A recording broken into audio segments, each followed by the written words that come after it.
요즘 한국에서 가장 뜨거운 패션 기업이 어디냐고요? 바로 무신사입니다. 이 회사의 기업 가치가 불과 한 달 새 50%나 뛰어올랐습니다.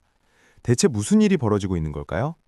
오늘은 무신사의 폭발적 성장과 함께 외국인 관광객들이 한국 유통업계를 어떻게 뒤흔들고 있는지 살펴보겠습니다.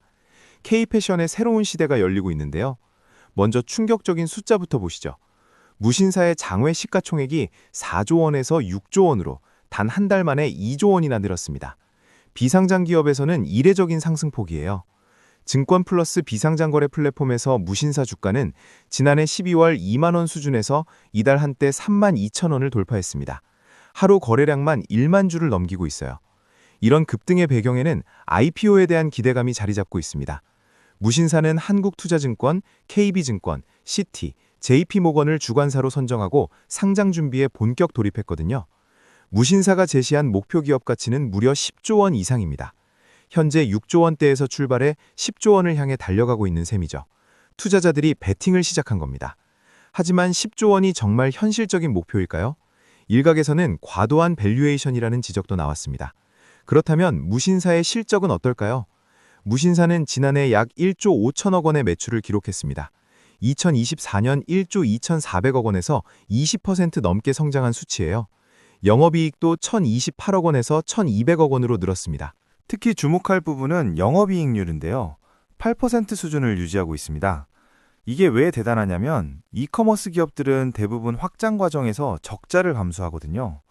실제로 무신사도 2021년부터 2023년까지 마케팅 비용 증가로 한때 적자 전환했었습니다. 그런데 지금은 외형을 키우면서도 수익성을 잡았어요. 펀더멘탈이 달라진 거죠.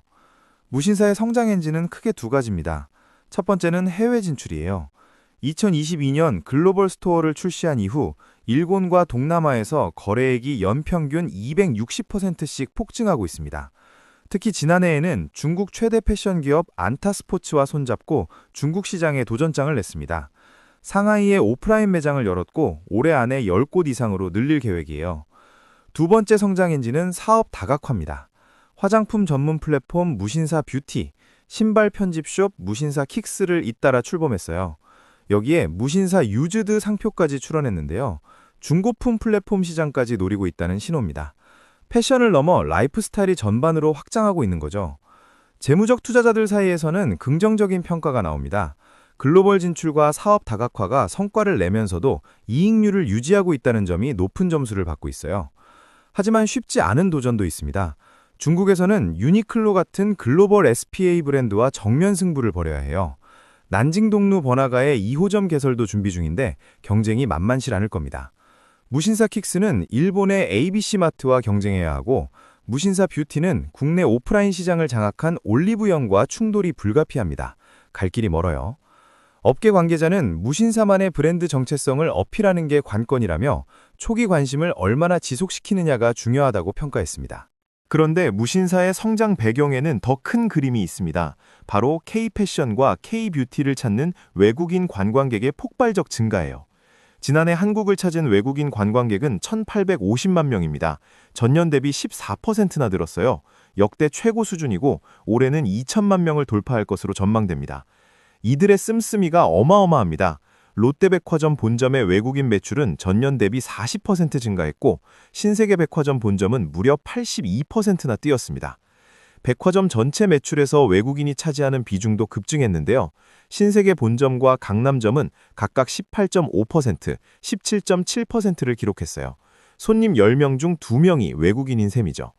더현대서울과 현대백화점 무역센터점은 2023년까지만 해도 외국인 매출 비중이 10% 안팎이었는데요. 지난해 처음으로 두 곳 모두 20%를 넘어섰습니다. 여기에는 원화 약세가 결정적 역할을 했습니다. 외국인 입장에서는 한국 물가가 상대적으로 저렴하게 느껴지거든요. 명품부터 생활용품까지 체감 가격이 크게 낮아진 거예요. 면세점의 매력도 예전 같지 않습니다.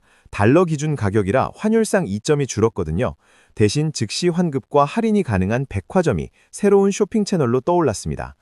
대형마트도 변화의 바람이 불고 있습니다. 롯데마트 제타플렉스 서울역점은 아예 외국인 특화 매장으로 탈바꿈했어요. 매출의 40%가 외국인에게서 나온다고 합니다.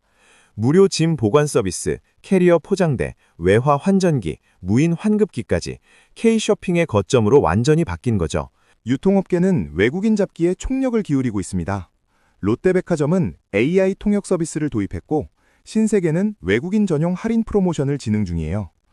현대백화점은 K-팝 스타 IP 팝업을 다양하게 운영하면서 해외 주요 백화점과 글로벌 VIP 고객을 상호 교류하는 전략을 펼치고 있습니다. 패션 기업들도 관광 명소의 흑화 매장을 앞다퉈 열고 있어요. 무신사는 롯데백화점 잠실점에 입점했고 명동에도 무신사 스토어를 오픈했습니다. 상반기 중에는 성수의 무신사 킥스와 메가스토어를 각각 출점할 계획이에요. 코오롱 스포츠도 명동에 플래그십 매장을 열었고 한섬은 청담에 타임 플래그십을 오픈했습니다. 올해 3월에는 BTS의 컴백 공연이 서울 광화문 광장에서 예정되어 있습니다. 외국인 관광객 유입이 더욱 폭발할 것으로 예상돼요. 교보증권은 K-아티스트 활동 증가와 한일 관계 개선으로 관광객 유입이 확대되고 있다며 유통업종 전반에 우호적인 환경이 조성될 것이라고 전망했습니다. 정리해보면 무신사는 IPO를 앞두고 기업 가치 10조 원을 향해 달려가고 있습니다. 해외 진출과 사업 다각화가 핵심 성장 동력이에요. 동시에 역대 최다 외국인 관광객이 한국 유통업계에 활력을 불어넣고 있습니다. K-패션, K-뷰티가 세계 무대에서 주목받는 시대가 열리고 있는 거죠.